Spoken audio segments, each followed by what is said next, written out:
I told you DEI would backfire. Yeah, diversity, equity, and inclusion. You know, that weird agenda that everyone's pushing in the woke world. They're trying to have equal amounts of women, even if they can't do the job, or equal amounts of black people or trans people. Absolutely no consideration whether they're the best person for the job or if they're the right fit. No, that doesn't matter at all, especially if it's in a really high profile position, because all they care about is what they look like to the outside world, especially these government organizations. But it comes at a bit of a cost and a risk if it's something like, the Secret Service. And we saw that over the weekend when Donald Trump almost had his head blown off by that soy boy. Lucky the guy couldn't aim, or else we would be minus a Donald Trump today. But when that bullet grazed his ear and he went to the ground and those Secret Service agents jumped onto him, there was this one woman, look, all power to her. It's a dangerous job, and she was obviously willing to put her life on the line for the president. She was right in front of him. She obviously could have been shot very easily. But is she the best person for the job? No, hell no. Look at this footage. Okay, so she goes, she's at the front, she's cowering over him. Now, the point of this is to shield Donald Trump, and then all of them in a little group huddle off the stage. That's the point. But this woman is too short because Donald Trump is like 6'5" or something and weighs like 200 pounds. So there's absolutely no way that this small woman is going to cover the surface area of Donald Trump. She doesn't even get close to it. The only reason Donald Trump could then put his fist up and say, fight, fight, fight, you know, that iconic photo that we all have, is because this woman was too short to cover Donald Trump. Her one job was to shield the president, former president. But through no fault of her own, through biology, she couldn't do that. Now, logic would say she's probably not suited for the job. Just as when you get a security guard for a party or to stand outside a club, you get a big guy because, you know, he's supposed to be intimidating and he has to be able to fight off all of those drunken groups of teenagers that come and want to gate crash your party. That's the point. Same as for the Secret Service. I would hazard a guess it's more important for the Secret Service to be bulked up. That's why they go through all of those physical activity and exercises and drills, because there is a physical component to this. Now, lucky there was only one lone crazy shooter. If there were multiple shooters all around and they were going at him, his head, Donald Trump's head, would definitely be in the firing line because he's a good few heads taller than this woman who's supposed to be shielding him. And then we go to this next photo. What is this? This woman is cowering. She's part of the Secret Service as well. She should be on the front line. She's cowering behind the president. So she's supposed to be protecting him, yet she's shielding herself using his body.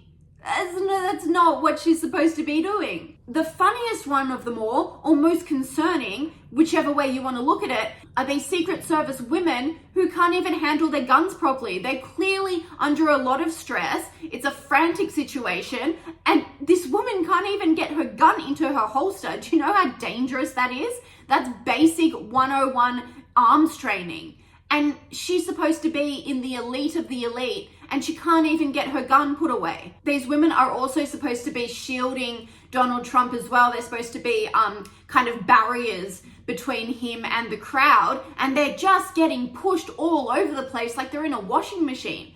And once again, no fault of their own. This is only happening because they were born a woman and they just don't have the body mass or the strength or the upper body strength to be pushing away this crowd of people who are trying to get to Trump. They look so scared. I feel sorry for them. They look so overwhelmed, so scared. And why wouldn't they? They're just young girls. And that's not to diminish young girls. You know, there are plenty of situations where they would shine, but this is not one of them. Women aren't biologically programmed to go towards the war, to go towards the bomb. They're programmed to run away. You know why? Because we're supposed to look after our children, and if we die, we won't be able to do that. So that's why we're biologically programmed to step back. Men, biologically programmed to go into the fire. And that's why firefighters, pilots, policemen, army people, they're all men. I know we're in this woke society now where gender isn't a thing, like it's just a construct and it doesn't actually exist, but that's completely delusional. At some point, we have to realize that we're not entirely in control of our bodies. This has been happening for millennia before us. We can't control this. We can't control that women are smaller in size than men are. Now, I'm not going to get into the whole trans debate, but it's the very reason why there are all of these male to female transition swimmers wanting to compete in the Olympics, but no female to male transition swimmers because they know they just won't win. I don't know why we keep trying to deny human nature. Like, it's fine. Women do a lot of things, do a lot of good, bring a lot of value to society, but it doesn't have to be in the firing line of the Secret Service. The Secret Service needs to be the top of the top. This is the one organization in the world where it needs to be the best person for the job. And unfortunately, the director of the Secret Service, her name is Kimberly Cheetle, just doesn't really grasp that fact. She doesn't grasp the seriousness of this organization and how they actually need to be trained, as well as have the natural proclivity to leap into the chaos when they need to. This woman is obsessed with DEI. She's obsessed with diversity. She's put a 30% quota for females to be in the Secret Service by the year 2030. How's that going for you?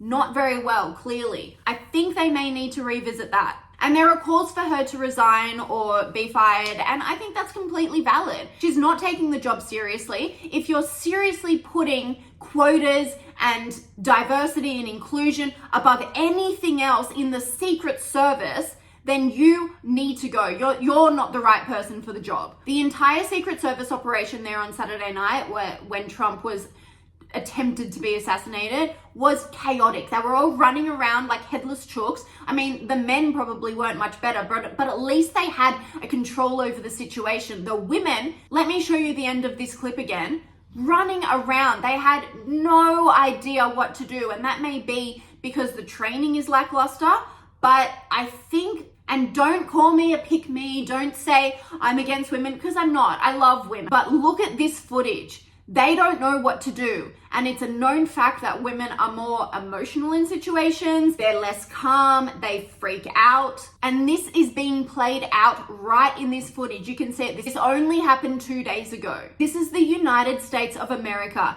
And this is their top security organization. It's an absolute joke. And China and Russia and the Middle East are all looking at them and they're laughing because they're saying this is so easy to foil. If these are the people that are in charge, we are set.